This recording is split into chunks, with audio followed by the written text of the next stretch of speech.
Who's in the mood for a fairy tale of sorts? The School for Good and Evil is now on Netflix. So how is this fantasy story?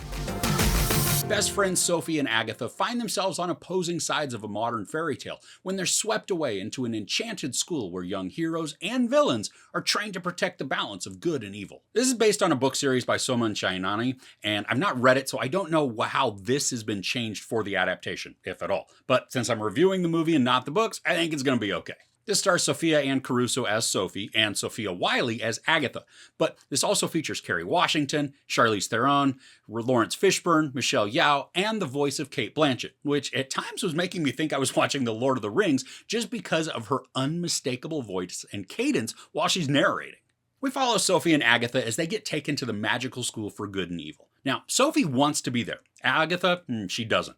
The first portion of this story gives us some good background on their relationship and their friendship, which I think helps them to establish their values and their desires.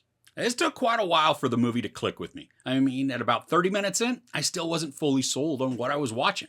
But by about the hour mark, I was enjoying myself and I was being entertained. The movie opens with a great magical battle, and I actually paused the movie very early on to see if this was directed by a Bollywood director, because the setup and just the way that it starts, it felt like it could be. And it wasn't. But I really wish it had been, as there are so many times throughout this that the style of an Indian director would have taken advantage of the lavish sets and the story idea and then made it an epic just with singing and dancing and crazy action. Now, this is a long film at almost 2.5 hours, and there are parts that I definitely felt.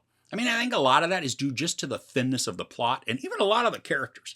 Now, the story is straightforward and it's easy to follow, but it lacks the tension that it infers it's going to create. There's this nefarious plot at the core, but peril, danger, even intrigue, they're not present in the arc. I mean, it's conveyed matter-of-factly, with no surprise or even nuance. And there's talk about how the students at the school are the ones who could be chosen to play out stories that become our fairy tales. Now, I would have loved to have seen some of this in action, but it's only an idea that's floated several times, making me think that it was an important aspect of the story, but without action to back it up, I mean, it's just a wasted story idea. And the characters are basic, as I'd mentioned. I mean, I like the dynamic between Sophie and Agatha, and I really love the dynamic between Kerry Washington and Charlize Theron. I mean, their banter is angsty and even kooky at times, but they both play their characters to the fullest, which sometimes makes them a bit absurd, and I loved it. But everybody else, they're just present. I mean, if one or even several were to disappear, you'd barely notice. There's even this Mean Girls type of addition to the story, but it's inconsequential and it's barely examined. There's conflict within many of the supporting characters, but that portion is so ill-defined that it just comes across as some privileged haves causing trouble for some perceived have-nots. I mean, the antagonism is clear, but it feels pointless in the grand scheme of the whole story. Now, there is some mystery supposedly being built that affects Sophie, but when the reveal comes, it's been so obvious from the very get-go that I was confused at whether the story actually thought it was a true reveal. There's also a slight romance that's supposed to be at play, but that part feels like it's a half-thought, like the writers want it to be present, but aren't going to devote enough time to actually make the relationship worthy of our swooning. There's charisma between the characters, but it's not developed enough to be meaningful. Now, I really enjoyed the world building, especially with the costumes. Because this is the school for good and evil, there are students that belong to one or the other. Now, the good side is filled with flowy gowns and princely costumes that just showcase bright colors that are typically very shiny. The evil side consists mainly of black clothing, and a lot of the time the students are also fairly dirty, which I don't totally understand. But it's kind of like your typical high school, where there are two opposing cliques that not only differ in their dress, but also in their ideals. Now, special effects are impressive and immersive, which I thought was awesome to see.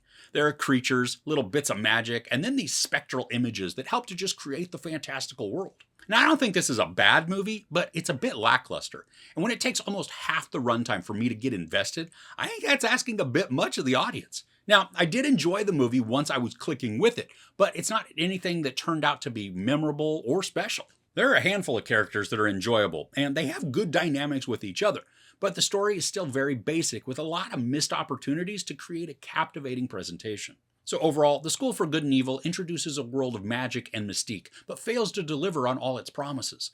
The acting is engaging, but many of the characters lack depth, relying on the charisma of the actors to keep audiences entertained. The special effects and costume designs elevate this, but visuals alone aren't enough to create a memorable fairy tale story. There's no sex or nudity, some profanity, and some violence. I give The School for Good and Evil 2.5 out of 5 couches. So what's a magical movie that you like? Let me know in the comments below. If you enjoyed this review, please give it a like, Also, don't forget to share and subscribe. I'm Chris. This is Movies and Munchies. Thanks for couching with me.